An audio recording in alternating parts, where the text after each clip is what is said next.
Keep your spine straight. Close your eyes. Take a deep breath in and exhale.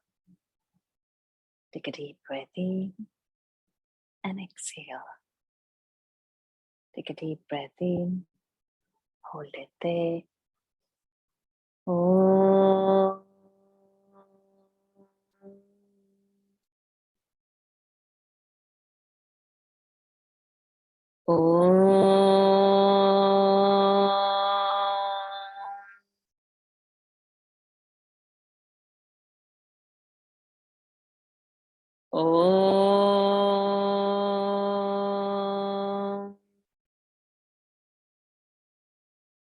ओम श्री गणेशाय नमः। ओम श्री सरस्वत्यै नमः। ओम श्री गुरुभ्यो नमः। समस्त जन कल्याणे निरतं करुणामयं नमामि चिन्मयं देवं सद्गुरुं ब्रह्मविद्वरं सद्गुरुं ब्रह्मविद्वरं सर्वमंगलमंगल्ये शिवे सर्वार्थसाधिके शरण्ये त्र्यंबके गौरी नारायणी नमोस्तुते नारायणी नमोस्तुते। ध्यानम् सिन्दूरारुण विग्रहान् त्रिनयनां माणिक्यमौलिस्फुरत् तारानायक शेखरां स्मितमुखीमापीनवक्षोरुहाम् पाणिभ्यामलिपूर्णरत्नचषकं रक्तोत्पलं बिभ्रतीं सौम्यां रत्नघटस्थरक्तचरणान् ध्यायेत् परामम्बिकाम्। अरुणां करुणातरङ्गिताक्षीं धृतपाशाङ्कुशपुष्पबाणचापाम् अणिमादिभिरावृतां मयूखैः अहमित्येव विभावये भवानीं। ध्यायेत् पद्मासनस्थां विकसितवदनां पद्मपत्रायताक्षीं हेमाभां पीतवस्त्रां करकलितलसद्धेमपद्मां वराङ्गीम् सर्वालङ्कारयुक्तां सततमभयदां भक्तनम्रां भवानीं श्रीविद्यां शान्तमूर्तिं सकलसुरनुतां सर्वसम्पत्प्रदात्रीं सकुङ्कुमविलेपनामलिकचुम्बिकस्तूरिकां समन्दहसितेक्षणां सशरचापपाशाङ्कुशाम् अशेषजनमोहिनीमरुणमाल्यभूषाम्बरां जपाकुसुमभासुरां जपविद्धौ स्मरेदम्बिकाम्। ॐ ऐं ह्रीं श्रीं ॐ श्री मात्रे नमः। We'll have our Kumarika. Kathy is there. Yes, ma'am, I am there. Okay, fantastic. Adya is there. Can you raise hand if Adya is there? Because I couldn't. Okay, yes. Me to the co-host, you could unmute yourself after Kathy finishes. Okay. Yes, Kathy, you can start. Ma'am, I have one doubt. Ma'am, so after Shantamurtim, at the end of Murtim, what is it Murtyam? Yes, it is Murtyam. Okay, ma'am. Dhyayet padmasanastham vikasitavadanam padmapatra. Hariom, Hariom, my dear child. Start from Sindhurarim. Okay, ma'am. सिन्दूरारुण विग्रहान् त्रिनयनामानिक्यमौलिस्फुरत् तारानायक शेखरां स्मितमुखीमापीनवक्षोरुहां पाणिभ्यामलिपूर्णरत्नचषकं रक्तोत्पलं बिभ्रतीं संयौ रत्नघटस्थरक्तचरणां ध्यायेत् परामम्बिकाम् अरुणां करुणातरङ्गिताक्षीं धृतपाशाङ्कुशपुष्पबाणचापाम् अनिमाद्यभिरावृतां मयूखैः अहमित्येव विभावये भवानी। ध्यायेत् पद्मासनस्थां विकसितवदनां पद्मपत्रायताक्षीं हेमाभां पीतवस्त्रां करकलितलसद्धैम पद्मां वराङ्गीं सर्वालङ्कारयुक्तां सततमभयदां भक्तनम्रां भवानीं श्रीविद्यां शान्तमूर्त्यां सकलसुरनुतां सर्वसम्पत्प्रदात्रीम्. Excellent. Very well done. And did you manage to memorize this, or you're trying yet? Still not finished? Ma'am, I am almost done like memorizing the sloka. Okay. Okay. You would. Eventually, you would by this. Okay. So let's do the fourth one for you today. Yes, ma'am. Sakumkumavilepana malikachumbiKasturiका. Sakunkumavilepanaam malikachumbikasturiकाम्. Very good. Say again. Sakunkumavilepanaam malikachumbikasturiकाम्. समन्दहसिते क्षणां सशरचापपाशाङ्कुशाम्. समन्दहसिते क्षणां सशरचापपाशाङ्कुशाम्. So that hasite kshanam, let us do hasite kshanam sashara. हसिते क्षणौ सशर. Samanda. समन्द हसिते क्षणौ सशर चापपाशाङ्कुशौ. अशेष जनमोहिनी मरुणमाल्य भूषाम्बरा. अशेष जन मोहिनी मरुणमाल्य भूषाम्बराम्. Japa. Sorry. Yes. Again. Yes. Correct. अशेष जन मोहिनी मरुणमाल्य भूषाम्बराम्. जपा कुसुम भासुरान् जप विधौ स्मरेदम्बिका. जपा कुसुम भासुरान् जप विधौ स्मरेदम्बिकाम्. जपा कुसुम भासुरान् जप विधौ स्मरेदम्बिकाम्. Okay, try on your own now. संकुङ्कुमविलेपनामलिकचुम्बिकस्तूरिकां समन्दहसिते क्षणौ सशरचापपाशाङ्कुशाम्. अशेषजनमोहिनी मरुणमाल्यभूषाम्बराम्. जपाकुसुमभासुरां जपविधौ स्मरेदम्बिकाम्. Only Bhasuran's Anuswara, you will get it slowly. Very good.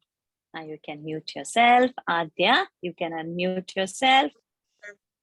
Have you practiced the first Dhyana Shloka? Yes, ma'am. Okay, you can chant it for me. Yes, ma'am. Sindhuraruna Vigraha. So, ma'am, one time I will repeat it. Dhyanam Sindhuraruna Vigraham Tinayana Manikya Mauli Spudat Taranayaka Shekara Smitamukhi Mapina Vakshoruham Panipyamali Ratana Chashakam Raktotpalam Vibdatim Somyam Ratna Katasta Rakta Charanam Dhyayet Paramambikam. Excellent. Only Anuswaras, we will have to fix it. That I will do over the WhatsApp audio.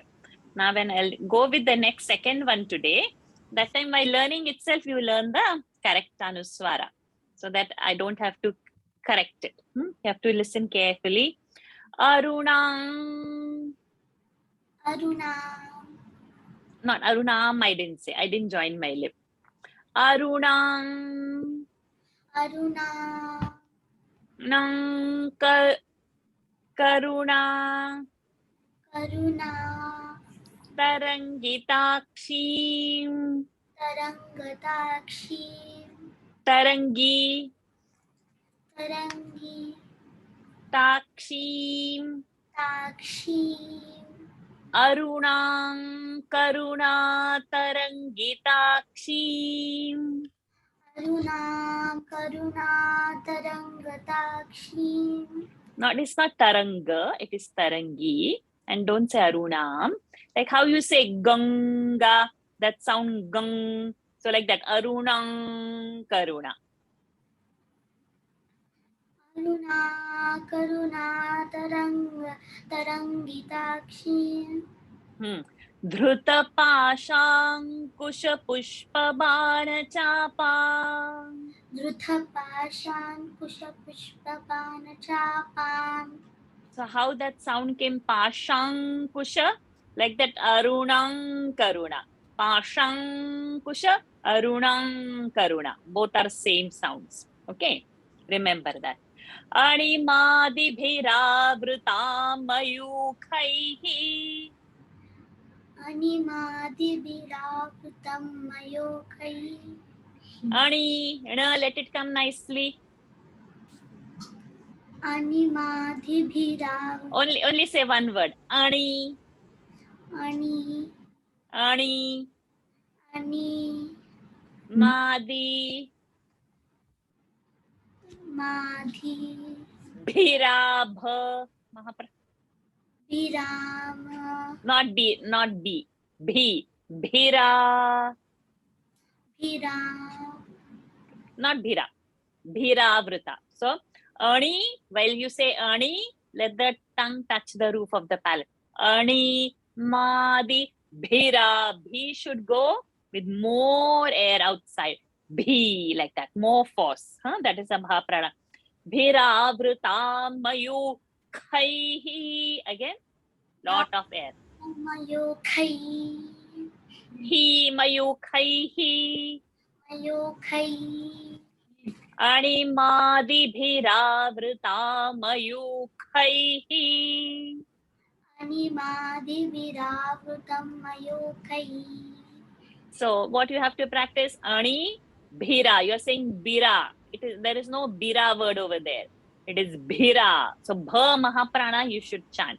Animadibhiravruta mayukhaihi. अनिमादिभिरावृतं मयूखैः. Not yet. Not yet. Bhira, bha. भ Correct. Bhi. भी Bhira. And it is not animadi B. It is animadi bhi. अनिमादिभिः Animadi bhira. अनिमादिभिरा Vritam mayukhaihi. वृतामयूखैः Mayukhaihi. मयूखैः Khaihi. कैः Khaihi. कैः Animadibhiravruta mayukhaihi. अनिमादिभिरावृतं मयूखैः. So you have to press on bhi, but you are pressing now on animadi. So madhi is happening. So that we cannot do. So you will practice it and send me your audio. Ahamityeva vibhavaye bhavani. राहमित्ते No r. You have to pay attention when I chant. Ahamityeva vibhavaye bhavani.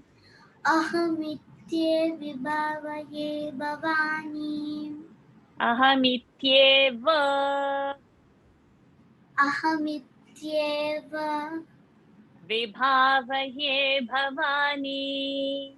विभावये Bhavani. Very good. Now try on your own. अरुणां करुणा No.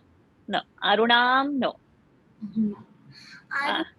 करुणातरङ्गिताक्षीं धृतपाशाङ्कुशपुष्पबाणचापाम् अनिमादिभिरावृतं Animadhino. Animadibhira. अनिमादिभिरा Go ahead.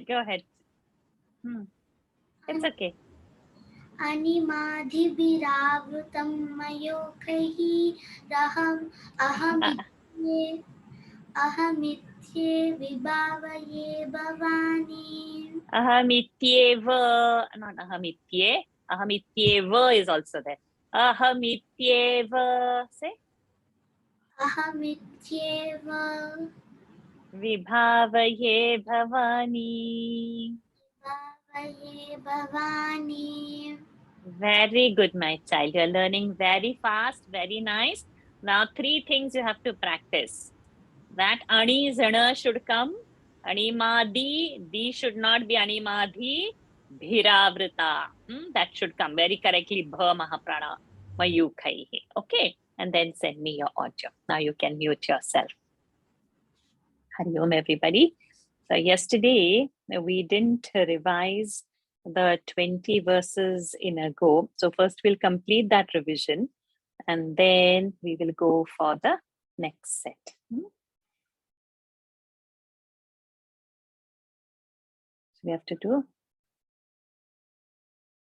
41.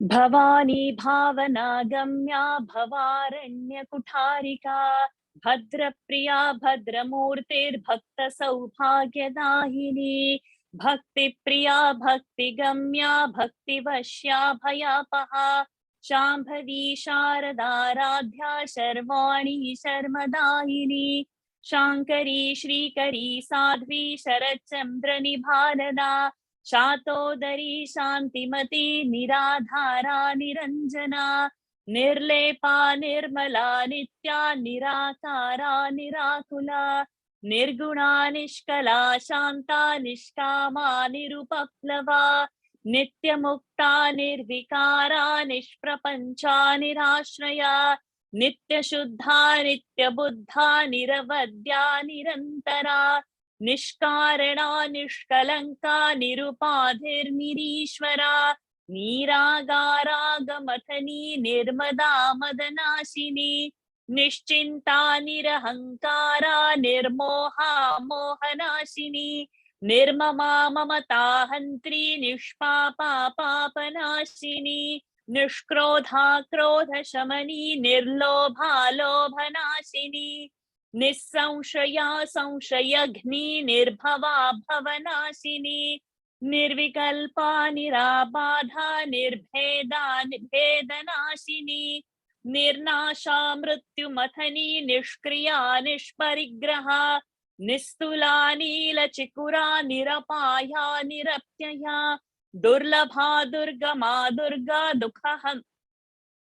Dukhahantri Sukhaprada Dushta Dura Durachara Shamani Dosha Varjita Sarvajna Sandra Karuna Samanadhika Varjita Sarva Shakti Mai Sarva Mangala Sadgati Pradha Sarveshwari Sarvamai Sarva Mantra Swarupini Sarva Yantratmika Sarva Tantra Rupa Manonmani Maheshwari Mahadevi Mahalakshmir Mrudapriya Maharupa Mahapujya Mahapatakanashini Mahamaya Mahasattva Mahashaktir Maharatihi Mahabhoga Mahaishwarya Mahavirya Mahabala Mahabuddhir Mahasiddhir Mahayogeshwareshwari Mahatantra Mahamantra Mahayantra Mahasana Mahayagakramaradhya Mahabhairava Pujita Maheshwara Mahakalpa Mahatandava Sakshini Mahakamesha Mahishi Mahatripura Sundari Chatushashtupacharadhya Chatushashti Kalamani Mahachatushashti Koti Yogini Ganasevita Manu Vidya Chandra Vidya Chandra Mandalam Abhyaga Charu Rupa Charu Hasa Charu Chandra Kaladhara Charachara Jagannatha Chakra Rajaniketana Parvati Padma Nayana Padma Raga Samaprabha. Sorry, yesterday I forgot to compile it because we were dealing with the new Kumarikas that we had identified, and then it just slipped off my mind. I'm so sorry about that. So we just did that, and now we go ahead with tonight's next 20 verses from 61 onwards. Pancha Pretasana Pancha Brahma Swarupini. पंच प्रेतासनासीना पंच ब्रह्म स्वरूपिणी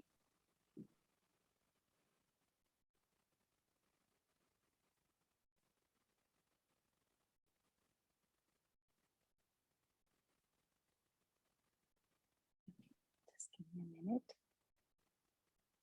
Okay. Yes. Sorry. पंच प्रेतासनासीना पंच ब्रह्मस्वरूपिणी चिन्मयी परमानंदा विज्ञान घन रूपिणी चिन्मयी परमानंदा विज्ञान घन रूपिणी चिन्मयी परमानंदा विज्ञान घन रूपिणी पंच प्रेतासनासीना पंच ब्रह्म स्वरूपिणी चिन्मयी परमानंदा विज्ञान घन रूपिणी. Veena, can you do on a lower pitch to suit your throat? You select the pitch according what you're comfortable. Then I'll do accordingly, Veena. Oh, no problem, it's fine. No, you do that too. Don't stay. पंच प्रेतासनासीना पंच ब्रह्मस्वरूपिणी चिन्मयी परमानंदा विज्ञान घन रूपिणी पंच प्रेत सनासीना पंच ब्रह्म स्वरूपिणी चिन्मयी परमानंदा विज्ञान घन रूपिणी ध्यान ध्यातृ ध्येय रूपा धर्मा धर्म विवर्जिता ध्यान ध्यातृ ध्येय रूपा धर्मा धर्म विवर्जिता ध्यान ध्यातृ ध्येय रूपा धर्मा धर्म विवर्जिता विश्वरूपा जागरिणी स्वपन्ती तैजसात्मिका विश्वरूपा जागरिणी स्वपन्ती तैजसात्मिका विश्वरूपा जागरिणी स्वपन्ती तैजसात्मिका ध्यान ध्यातृ ध्येय रूपा धर्मा धर्म विवर्जिता विश्वरूपा जागरिणी स्वपन्ती तैजसात्मिका ध्यान ध्यातृ ध्येय रूपा धर्मा धर्म विवर्जिता विश्वरूपा जागरिणी स्वपन्ती तैजसात्मिका ध्यान ध्यातृ ध्येय रूपा धर्मा धर्म विवर्जिता विश्वरूपा जागरिणी स्वपन्ती तैजसात्मिका सुप्ता प्राज्ञात्मिका तुर्या सर्वावस्था विवर्जिता सुप्ता प्राज्ञात्मिका तुर्या सर्वावस्था विवर्जिता सुप्ता प्राज्ञात्मिका तुर्या सर्वावस्था विवर्जिता सृष्टिकर्त्री ब्रह्मरूपा गोप्त्री गोविंद रूपिणी सृष्टिकर्त्री ब्रह्मरूपा गोप्त्री गोविंद रूपिणी सृष्टिकर्त्री ब्रह्मरूपा गोप्त्री गोविंद रूपिणी सुप्ता प्राज्ञात्मिका तुर्या सर्वावस्था विवर्जिता सृष्टिकर्त्री ब्रह्मरूपा गोप्त्री गोविंद रूपिणी सुप्ता प्राज्ञात्मिका तुर्या सर्वावस्था विवर्जिता सृष्टिकर्त्री ब्रह्मरूपा गोप्त्री गोविंद रूपिणी सुप्ता प्राज्ञात्मिका तुर्या सर्वावस्था विवर्जिता सृष्टिकर्त्री ब्रह्मरूपा गोप्त्री गोविंद रूपिणी संहारिणी रुद्ररूपा तिरोधानकरीश्वरी संहारिणी रुद्ररूपा तिरोधानकरीश्वरी संहारिणी रुद्ररूपा तिरोधानकरीश्वरी सदाशिवानुग्रहदा पञ्चकृत्यपरायणा सदाशिवानुग्रहदा पञ्चकृत्यपरायणा सदाशिवानुग्रहदा पञ्चकृत्यपरायणा संहारिणी रुद्ररूपा तिरोधानकरीश्वरी सदाशिवानुग्रहदा पञ्चकृत्यपरायणा संहारिणी रुद्ररूपा तिरोधानकरीश्वरी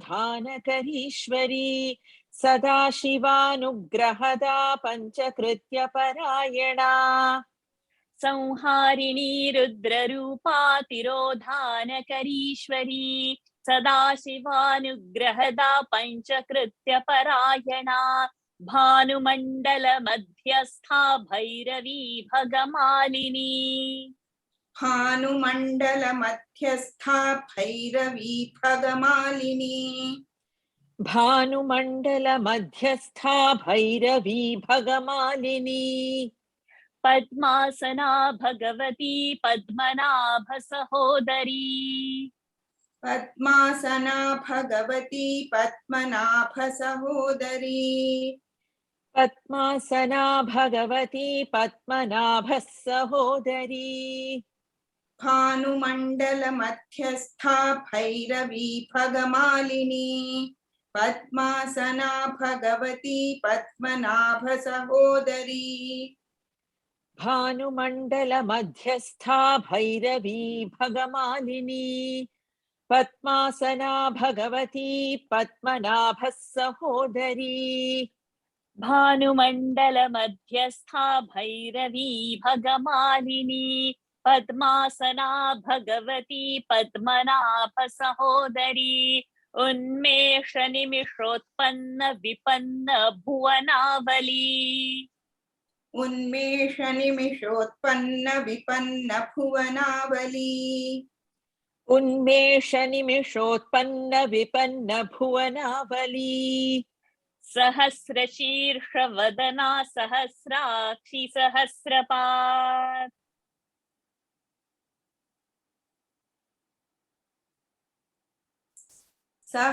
सहस्रशीर्षवदना सहस्राक्षी सहस्रपात् सहस्रशीर्षवदना सहस्राक्षी सहस्रपात् उन्मेषनिमिषोत्पन्न विपन्न भुवनावली सहस्रशीर्षवदना सहस्राक्षी सहस्रपात् उन्मेषनिमिषोत्पन्न विपन्न भुवनावली सहस्रशीर्षवदना सहस्राक्षी सहस्रपात् उन्मेषनिमिषोत्पन्न विपन्न भुवनावली सहस्रशीर्षवदना सहस्राक्षी सहस्रपात् आब्रह्मकीटजननी वर्णाश्रमविधायिनी आब्रह्मकीटजननी वर्णाश्रमविधायिनी आब्रह्मकीटजननी वर्णाश्रमविधायिनी निजाज्ञारूप निगमा पुण्या पुण्यफलप्रदा निजाज्ञारूप निगमा पुण्या पुण्यफलप्रदा निजाज्ञारूप निगमा पुण्या पुण्यफलप्रदा आब्रह्मकीटजननी वर्णाश्रमविधायिनी निजाज्ञारूप निगमा पुण्या पुण्यफलप्रदा आब्रह्मकीटजननी वर्णाश्रमविधायिनी निजाज्ञारूप निगमा पुण्या पुण्यफलप्रदा आब्रह्मकीटजननी वर्णाश्रमविधायिनी निजाज्ञारूप निगमा पुण्या पुण्यफलप्रदा श्रुतिसीमन्तसिन्दूरीकृतपादाब्जधूलिका श्रुतिसीमन्तसिन्दूरीकृतपादाब्जधूलिका श्रुतिसीमन्तसिन्दूरीकृतपादाब्जधूलिका सकलागमसन्दोह सकलागमसन्दोहशुक्तिसम्पुटमौक्तिका सकलागमसन्दोहशुक्तिसम्पुटमौक्तिका सकलागमसन्दोहशुक्तिसम्पुटमौक्तिका श्रुतिसीमन्तसिन्दूरीकृतपादाब्जधूलिका सकलागमसन्दोहशुक्तिसम्पुटमौक्तिका श्रुतिसीमन्तसिन्दूरीकृतपादाब्जधूलिका सकलागमसन्दोहशुक्तिसम्पुटमौक्तिका श्रुतिसीमन्तसिन्दूरीकृतपादाब्जधूलिका सकलागमसन्दोहशुक्तिसम्पुटमौक्तिका पुरुषार्थप्रदा पूर्णा भोगिनी भुवनेश्वरी पुरुषार्थप्रदा पूर्णा भोगिनी भुवनेश्वरी पुरुषार्थप्रदा पूर्णा भोगिनी भुवनेश्वरी अम्बिकानादिनिधना हरिब्रह्मेन्द्र सेविता अम्बिकानादिनिधना हरिब्रह्मेन्द्र सेविता अम्बिकानादिनिधना हरिब्रह्मेन्द्र सेविता पुरुषार्थप्रदा पूर्णा भोगिनी भुवनेश्वरी अम्बिकानादिनिधना हरिब्रह्मेन्द्र सेविता पुरुषार्थप्रदा पूर्णा भोगिनी भुवनेश्वरी अम्बिकानादिनिधना हरिब्रह्मेन्द्र सेविता पुरुषार्थप्रदा पूर्णा भोगिनी भुवनेश्वरी अम्बिकानादिनिधना हरिब्रह्मेन्द्र सेविता नारायणी नादरूपा नामरूप विवर्जिता नारायणी नादरूपा नामरूप विवर्जिता नारायणी नादरूपा नामरूपविवर्जिता ह्रीङ्कारी ह्रीमती हृद्या हेयोपादेयवर्जिता ह्रीङ्कारी ह्रीमती हृद्या हेयोपादेयवर्जिता ह्रीङ्कारी ह्रीमती हृद्या हेयोपादेयवर्जिता नारायणी नादरूपा नामरूप विवर्जिता ह्रीङ्कारी ह्रीमती हृद्या हेयोपादेयवर्जिता नारायणी नादरूपा नामरूपविवर्जिता ह्रीङ्कारी ह्रीमती हृद्या हेयोपादेयवर्जिता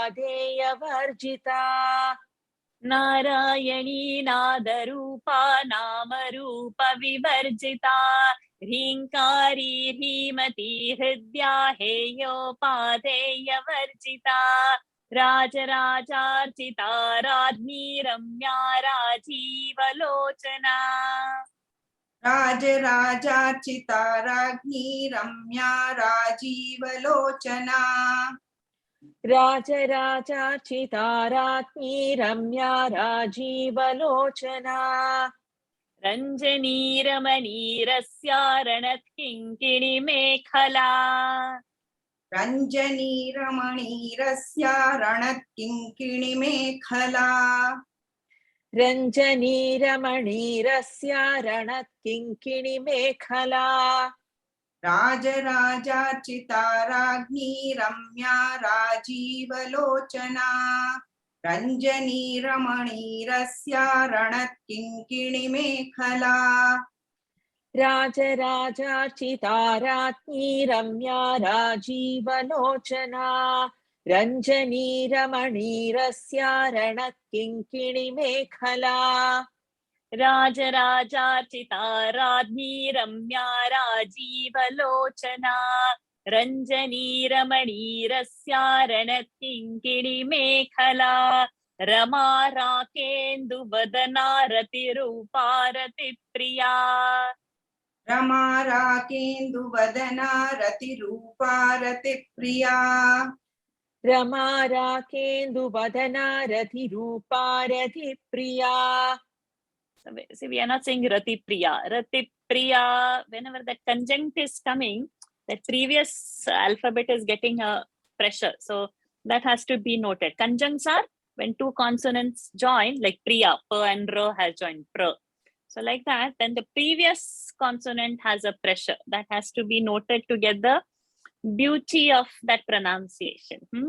Raksha, so Ksha is a conjunct. That Ka and a Ksha is joined to get Ksha. So Raksha, there is a pressure on a R word. So all this has to be noted very carefully. Raksha Kari Rakshasagni Rama Ramana Lampata. रक्षाकरी राक्षसग्नि रामा रमणलम्पटा रक्षाकरी राक्षसघ्नी रामा रमणलम्पटा. रमा राकेन्दुवदना रमा राकेन्दुवदना रतिरूपा रतिप्रिया रक्षाकरी राक्षसग्नि रामा रमणलम्पटा रमा राकेन्दुवदना रतिरूपा रतिप्रिया रक्षाकरी राक्षसघ्नी रामा रमणलम्पटा. रमा राकेन्दुवदना रतिरूपा रतिप्रिया रक्षाकरी राक्षसघ्नी रामा रमणलम्पटा. काम्या कामकलारूपा कदम्बकुसुमप्रिया. काम्या कामकलारूपा कदम्बकुसुमप्रिया काम्या कामकलारूपा कदम्बकुसुमप्रिया. कल्याणी जगती कंदा करुणारससागरा. कल्याणी जगती कंदा करुणारससागरा कल्याणी जगती कंदा करुणारससागरा. काम्या कामकलारूपा कदम्बकुसुमप्रिया कल्याणी जगती कंदा करुणारससागरा काम्या कामकलारूपा कदम्बकुसुमप्रिया कल्याणी जगती कंदा करुणारससागरा. काम्या कामकलारूपा कदम्बकुसुमप्रिया कल्याणी जगती कंदा करुणारससागरा. कलावती कलालापा कान्ता कादम्बरी प्रिया. कलावती कलालापा कान्ता कादम्बरी प्रिया कलावती कलालापा कान्ता कादम्बरी प्रिया. वरदा वामनयना वारुणी मदविह्वला. वरदा वामनयना वारुणी मदविह्वला वरदा वामनयना वारुणी मदविह्वला. कलावती कलालापा कान्ता कादम्बरी प्रिया वरदा वामनयना वारुणी मदविह्वला कलावती कलालापा कलावती कलालापा कान्ता कादम्बरी प्रिया वरदा वामनयना वारुणी मदविह्वला. कलावती कलालापा कान्ता कादम्बरी प्रिया वरदा वामनयना वारुणी मदविह्वला. विश्वाधिका वेदवेद्या विन्ध्याचलनिवासिनी. विश्वाधिका वेदवेद्या विन्ध्याचलनिवासिनी विश्वाधिका वेदवेद्या विन्ध्याचलनिवासिनी. विधात्री वेदजननी विष्णुमाया विलासिनी. विधात्री वेदजननी विष्णुमाया विलासिनी विधात्री वेदजननी विष्णुमाया विलासिनी. विश्वाधिका वेदवेद्या विन्ध्याचलनिवासिनी विधात्री वेद जननी विष्णुमाया विलासिनी विश्वाधिका वेद वेद्या विंध्याचल निवासिनी विधात्री वेद जननी विष्णु माया विलासिनी विश्वाधिका वेद वेद्या विंध्याचल निवासिनी विधात्री वेद जननी विष्णु माया विलासिनी क्षेत्र स्वरूपा क्षेत्रेशी क्षेत्र क्षेत्रज्ञ पालिनी क्षेत्र स्वरूपा क्षेत्रेशी क्षेत्र क्षेत्रज्ञपालिनी क्षेत्र स्वरूपा क्षेत्रेशी क्षेत्र क्षेत्रज्ञपालिनी क्षय वृद्धि विनिर्मुक्ता क्षेत्रपाल समर्चिता क्षय वृद्धि विनिर्मुक्ता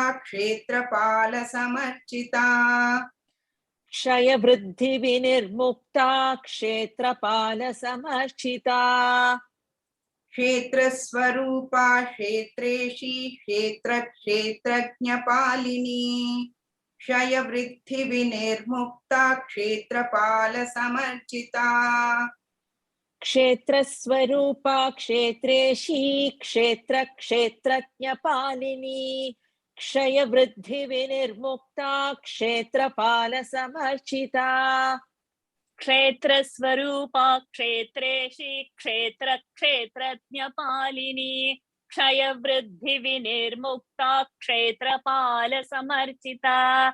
So what to remember is the ksha pronunciation, not to say kshetra swarupa kshetreshi. It is not sh. So the ka and sh should come and ksha sound has to come. Kshetresh. So the starting is like ksh sound. The ka has to be heard, otherwise it will sound like a plain sh. It is a conjunct, so there is a pressure and there is a more force. Kshetra swarupa, kshetre, kshetra, kshetrajna, not kshetra, kshetrajna. So I hope you are getting the difference. Ka and a sh sound together, and not the normal shankar sh. It is sh, the murdhani sh.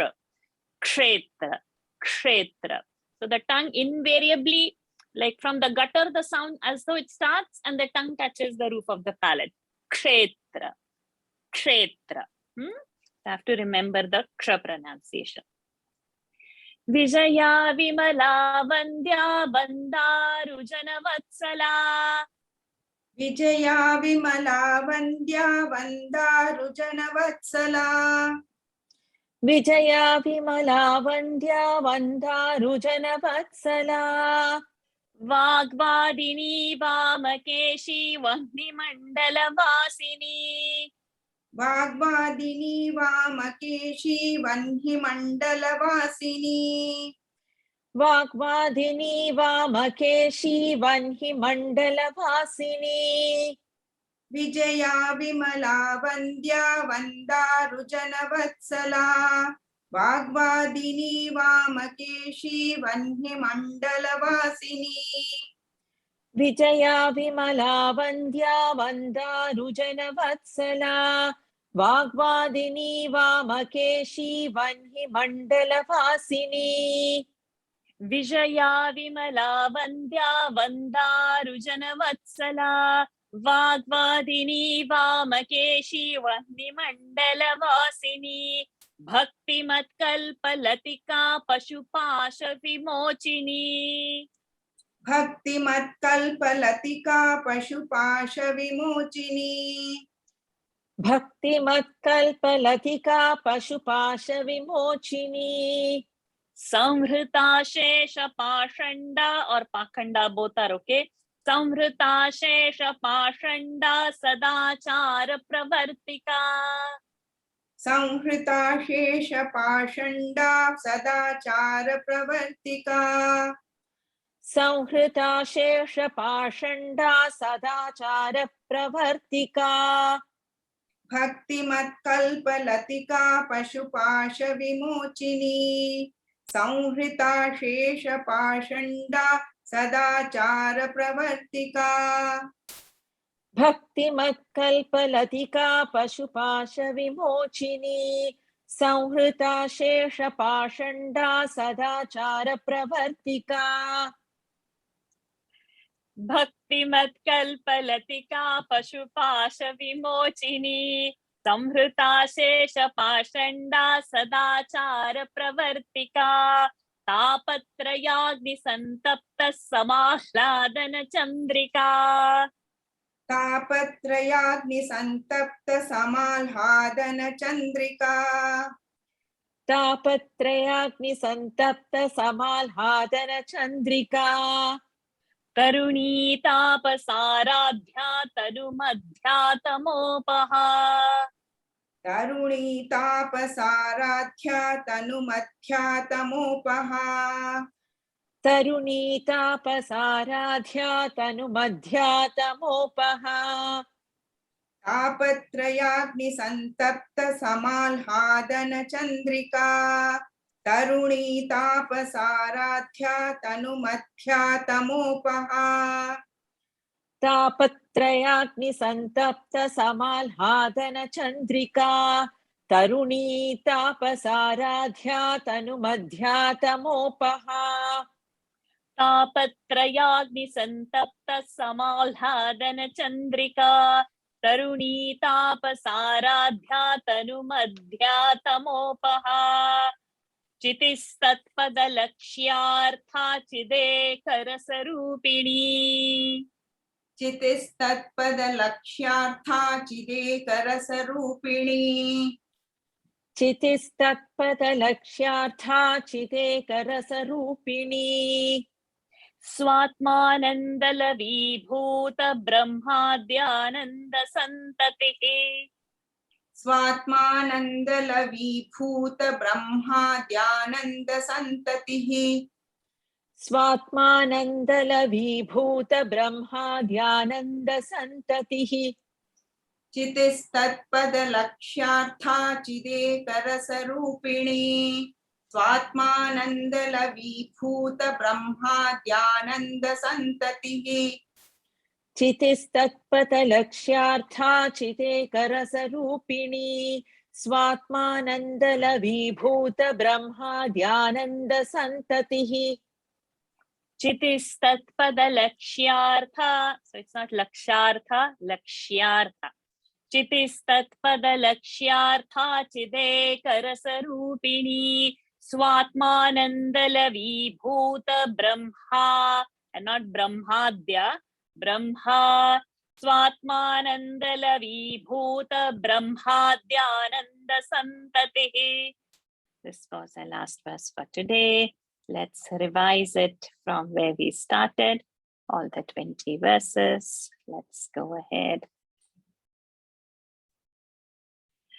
पंचप्रेतासनासीना पंचब्रह्मस्वरूपिणी Chinmayi परमानन्दा विज्ञान घनरूपिणी ध्यानध्यातृध्येयरूपा धर्मा धर्म विवर्जिता विश्वरूपा जागरिणी स्वपन्ती तैजसात्मिका सुप्ता प्राज्ञात्मिका तुर्या सर्वावस्था विवर्जिता सृष्टिकर्त्री ब्रह्मरूपा गोप्त्री गोविन्दरूपिणी संहारिणी रुद्ररूपा तिरोधानकरीश्वरी सदाशिवानुग्रहदा पञ्चकृत्यपरायणा भानुमण्डलमध्यस्था भैरवी भगमालिनी पद्मासना भगवती पद्मनाभ सहोदरी उन्मेष निमिषोत्पन्न विपन्न भुवनावली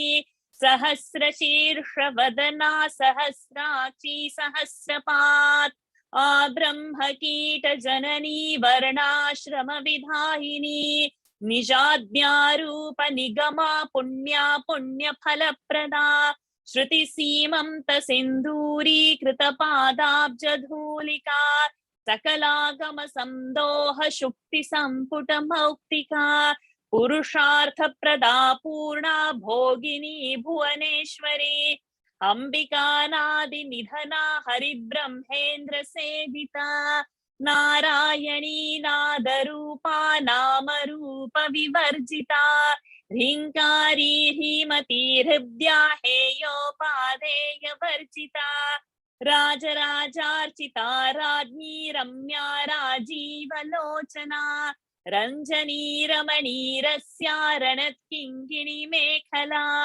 रमा राकेन्दुवदना रतिरूपा रतिप्रिया रक्षाकरी राक्षसघ्नी रामा रमणलम्पटा काम्या कामकलारूपा कदम्बकुसुमप्रिया कल्याणी जगती कन्दा करुणारससागरा कलावती कलालापा कान्ता कादम्बरी प्रिया वरदा वामनयना वारुणी मदविह्वला विश्वाधिका वेदवेद्या विन्ध्याचलनिवासिनी विधात्री वेदजननी विष्णुमाया विलासिनी क्षेत्रस्वरूपा क्षेत्रेशि क्षेत्रज्ञपालिनी क्षयवृद्धिविनिर्मुक्ता क्षेत्रपालसमर्चिता विजया विमला वन्द्या वन्दारुजनवत्सला वाग्वादिनी वामकेशी वह्निमण्डलवासिनी भक्तिमत्कल्पलतिका पशुपाशविमोचिनी संवृता शेषपाषण्डा सदाचार प्रवर्तिका तापत्रयाग्निसन्तप्त समाह्लादन चन्द्रिका तरुणी तापसाराध्या तनुमध्यातमोपहा चितिस्तत्पदलक्ष्यार्था चिदेकरसरूपिणी स्वात्मानन्दलवीभूत ब्रह्माद्यानन्द सन्ततिः. Hari Om. With this, we have completed today's verses. Now, first, those who have doubts, can you please raise your hands if you have not understood any particular pronunciation? Okay, I see Vaishali. You could unmute yourself. Yes, what's your doubt? Hari Om, Varshaji. In verse 74, the last word is Vivhala. Yes, Vivhala. Okay. And the same thing, 77, it's Banhi Mandala. Vanhi, correct, Vanhi. And one more, in verse 79, it's Taptrayagni Santapta, and then Sama, what's the next word? Samal Hadana. Samal Hadana. Okay. All right. Thank you. Good. You have picked up the most controversial words to check. Excellent. Very good. So that's a keen eye on pronunciation. Well done. Any more questions? Any more doubts to clear? Please raise your hands.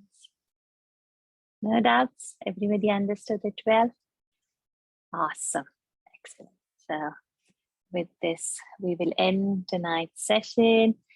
I'll be posting audios after the Navratri is over, and we'll be posting it for smaller portions, not 20 verses, 10 verses. So initially doing with the Dhyana Shloka. Those who are not been added into the group and want to give the audios for correction, please message me privately so that you are added in that designated group. It's not the Stotra Suktam group that we have, the Purana group. For audio correction, it's separate so that we don't crowd our Stotra Sukta group. Then some more next week onwards, means now this whole week is of course the Navratri. After Navratri finishes, there would be one series of about 5-6 suktams and stotras. The regular chanting ones or the popular ones have been selected. So those who are not even in the stotra group and those who have just joined seeing the flyer, just do message me privately so that you don't miss on the information. Some interesting stotrams we will be doing, like Nirvan Chatkam, Dakshinamurti, Subramanya Bhujanga, Guruvayur, Pancharatna, and Medha Sukta. So all kids and all should learn Medha Sukta. I would insist on that with correct pronunciation. So there are so many things, Aditya Hridayam for this Deepavali and the Chhat Puja that would follow. So just stay tuned. Those who are not in the group, do message me privately so that I can add you in those respective groups. Okay. So with this, let's end tonight's session. Keep your spine straight. Close your eyes. Take a deep breath in and exhale. Take a deep breath in and exhale. a deep breath in, hold it there. Om.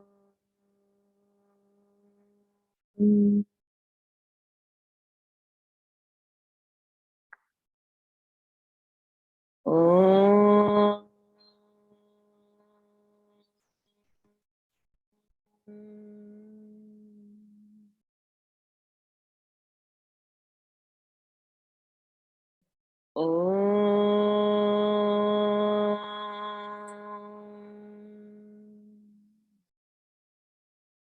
Om Purnamadah Purnamidam Purnat Purnamudachyate Purnasya Purnamadaya Purnamevavashishyate. Om Shanti Shanti Shanti. Harihi Om. Shri Gurubhyo Namaha. Harihi Om. Shri Devyarpanamastu. Hari Om, everybody. See you all tomorrow. Hari Om. Hari Om, Varsha. Hari Om, Om, Varshaji. Varshaji. Hari Om and thank you. Thank you, Varsha. Hari Om. Thank you. Thank Thank you, you. Varshaji. Thank you. Hari Om. Varshaji, namaste, Shravanti here, Varshaji. Namaste. I have requested to be added in the audio correction group, but so far I don't think I was added. I said, I'll add you then. Just put again one message so that I'll remember to add you. Please do send a message. Okay, thank I'll you. add. Thank you, Varshaji. Thank you. Thank you for reminding that. Thank you. Thank you. Hari Om. Hari Om, Dilama. Hari Hari Om. Om. Hari Om. Hari Om. Hari Hari Om. Om. Varshadi. Hari Om. Hari Om ji. Hari Thank, Om. thank Hari you. Om, Varsha. Hari Om.